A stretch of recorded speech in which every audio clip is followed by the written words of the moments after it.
Hey there and welcome. If you're a homeowner, I bet you've been watching mortgage rates like a hawk. Today, we're tackling the big question on everyone's mind for 2026. Is it actually the right time to refinance your mortgage? So, let's dive right in.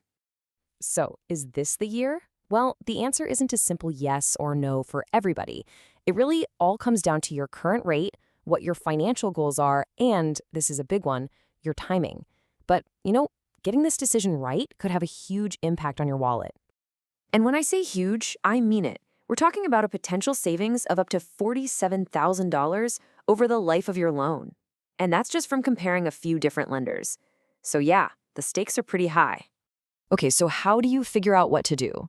Instead of getting lost in a bunch of financial jargon, we've broken it down into a super simple framework. It's all based on one thing: your current mortgage rate. Think of this as your cheat sheet. First up, if your current mortgage rate is 7% or higher, the advice is crystal clear. Act now. Seriously, don't wait. Based on where rates are, you could immediately be saving anywhere from $175 to almost $400 every single month. There's really no reason to hold off. Now, what if your rate is kind of in that middle zone? Between 6.5% and about 6.9%. In your case, a little patience could be your best friend.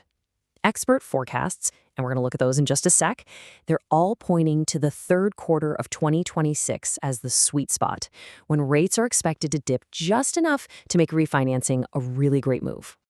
And finally, for those of you who locked in a rate below 5.5%, the ones with the golden handcuffs of mortgages, the advice for you is simple: stay put.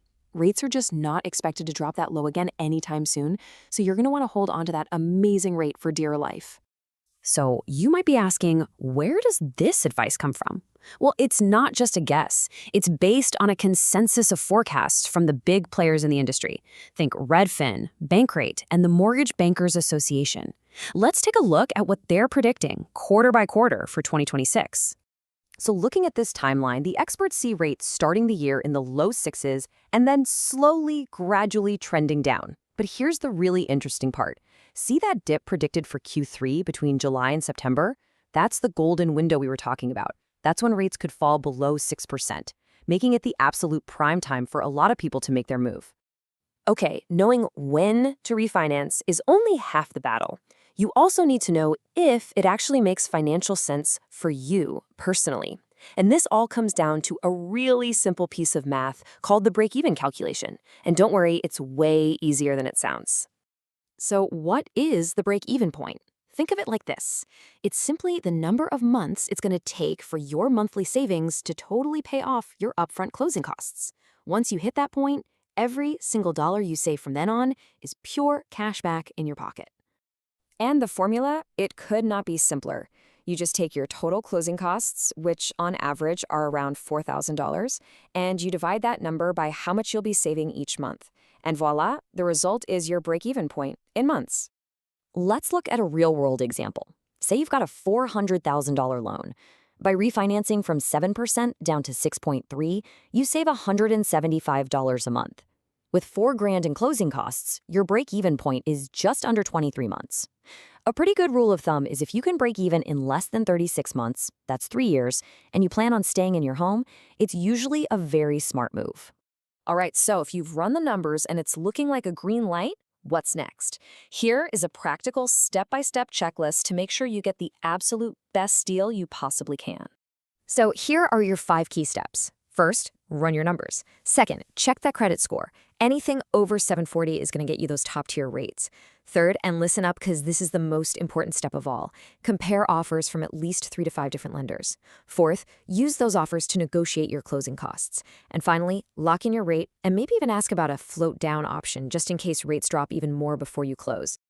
Okay, so now that you know what to do, let's quickly cover what not to do. Avoiding these common mistakes is just as important as following that checklist. These are the little errors that can completely erase all your potential savings. There are 4 big ones you've got to watch out for.